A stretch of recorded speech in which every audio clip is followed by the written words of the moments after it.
இந்த செய்தியை உங்களுக்காக வழங்குவது அருண் மசாலா.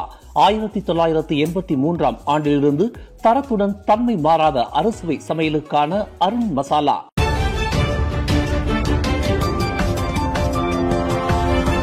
வணக்கம். திசைகளின் ஒரு மணி செய்திகள். தூக்கு மேடையிலிருந்து பன்னீர்செல்வத்தை காப்பாற்ற ஆசியானின் தலைவர் என்ற அந்தஸ்தை பயன்படுத்துவீர். மலேசியாவிற்கு அலேரான் அமைப்பு கோரிக்கை.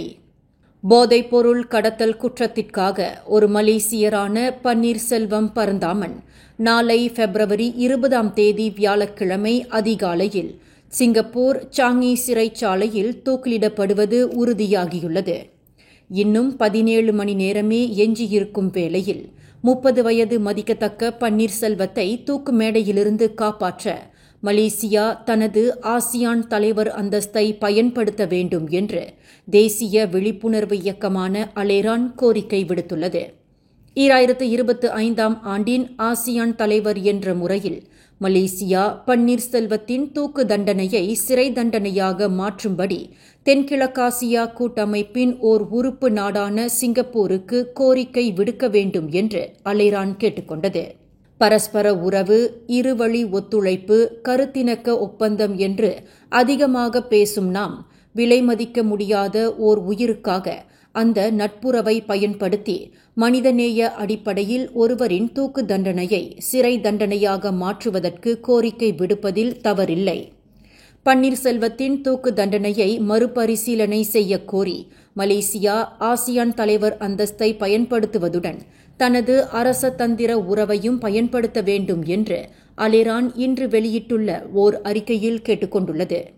மலேசியாவில் தூக்கு தண்டனை அகற்றப்பட்ட நிலையில் ஒவ்வொரு உயிரும் 2வது வாய்ப்பை பெறுவதற்கு தகுதி பெற்றுள்ளது. அந்த வகையில் பன்னீர்செல்வத்தின் உயிருக்கு 2வது வாய்ப்பு வழங்கப்பட வேண்டும் என்று சிங்கப்பூரை கேட்டுக்கொள்வதில் மலேசியா உடனடியாக தலையிட வேண்டும் என்று அலேரான் வலியுறுத்தியுள்ளது. அடுத்த மாதம் DAP-யின் உயர்மட்ட தலைவர்களுக்கான தேர்தல் நடைபெறுகிறது. இத்தேர்தலில் DAP இரு பழம்பெரும் தலைவர்களான தான் காக் வை மற்றும் ஃபோங் குய் லூன் ஆகியோர் போட்டியிடவில்லை. உயர்மட்ட பொறுப்புகளுக்கு போட்டியிடப் போவதாக அறிவித்து இருந்த DAP-யின் ஆலோசகரான தான் காக் வை மற்றும் DAP-யின் பொருளாளரான ஃபோங் குய் லூன் போட்டியிடுவதிலிருந்து விலகிக் கொள்வதாக இன்று அறிவித்துள்ளனர். நாடாளுமன்றத்தில் முன்மொழியப்பட்ட இன பாகுபாடு எதிர்ப்பு சட்ட தீர்மானம் இன கலவரங்களுக்கு வழிவகுக்கும் என்று எதிர்க்கட்சி நாடாளுமன்ற உறுப்பினர் ஒருவரின் கூற்றுக்கு அரசாங்க பேச்சாளர் ஃபாமி ஃபட்சில் கண்டனம் தெரிவித்துள்ளார். பாஸ் கட்சியைச் சேர்ந்த அஹ்மத் மர்சுக் ஷாரியின் இந்த கூற்று ஆத்திரமூட்டும் வகையில் இருப்பதாக ஃபாமி குறிப்பிட்டார். ஒரு நாடாளுமன்ற உறுப்பினராக இருப்பவர் அதிக பொறுப்புடன் நடந்து கொள்ள வேண்டுமே தவிர இன உணர்வுகளை ஆதரிப்பவராகவோ அல்லது பிரச்சனையை உண்டு பண்ணக்கூடியவராகவோ இருக்கக்கூடாது என்று தொடர்புத்துறை அமைச்சருமான ஃபாமி தெரிவித்தார். மலேசியர்கள் மத்தியில் அச்சத்தை தூண்டிவிடுவதற்கு பதிலாக ஒற்றுமையை வளர்க்கக்கூடியவராக நாடாளுமன்ற உறுப்பினர்கள் விளங்கிட வேண்டும் என்று ஃபாமி வலியுறுத்தினார். DAP தலைவர் லிம் குவான் எங் முன்மொழிந்துள்ள இன பாகுபாடு எதிர்ப்பு சட்ட தீர்மானமானது நாட்டில் கடந்த 1969 ஆண்டு நிகழ்ந்த மே 13 கலவரத்தைப் போல மீண்டும் நிகழ்வதற்கு வழிவகுக்கும் என்று பாஸ் நாடாளுமன்ற உறுப்பினர் அஹ்மத் மர்சுக் கூறியது தொடர்பில் அவரை ஃபாமி சாடினார். பினாங்கு நிபோங் தபால் சுங்கை பக்காப் பட்டவத் கூட்டரசு நெடுஞ்சாலையில் நேற்று காலையில் நிகழ்ந்த லாரி மோட்டார் சைக்கிள் சம்பந்தப்பட்ட விபத்தில் கடுங்காயங்களுக்கு ஆளான சுங்கை பக்காப் தமிழ் பள்ளியைச் சேர்ந்த 1ஆம் ஆண்டு மாணவன் டர்ஷன் மற்றும் அச்சிறுவனின் தங்கை கவர்ஜிதா ஆகியோரை மேலவை உறுப்பினர் செனட்டர் டாக்டர் லிங்கேஸ்வரன் நேற்று நேரில் சென்று பார்வையிட்டார். சபராங் பிராய் வட்டாரத்தில் 20 தமிழ் பள்ளிகளைச் சேர்ந்த 800 மாணவர்களுக்கு தமது 6 மாத கால சம்பளத்தில் பள்ளி உபகரணங்களை வழங்குவதற்கான வவுச்சர்களை நேற்று காலையில் வழங்கிக் கொண்டு இருந்த டாக்டர் லிங்கேஸ்வரன் இந்த விபத்து குறித்து தகவல் அறிந்ததும் அவ்விரு சிறார்கள் அனுமதிக்கப்பட்டுள்ள சுங்கைபாக்கா மருத்துவமனைக்கு விரைந்தார். சுங்காய்பக்கா மருத்துவமனையின் முன்னாள் இயக்குநரான டாக்டர் லிங்கேஸ்வரன் அந்த மருத்துவமனையில் தீவிர சிகிச்சை பிரிவில் அனுமதிக்கப்பட்டிருந்த தர்ஷனையும் அவரின் 5 வயது சகோதரி கவர்ஜித்தாவையும் நேரில் சென்று சந்தித்ததுடன் அவர்களின் நிலை குறித்து மருத்துவர்களிடம் கேட்டறிந்தார்.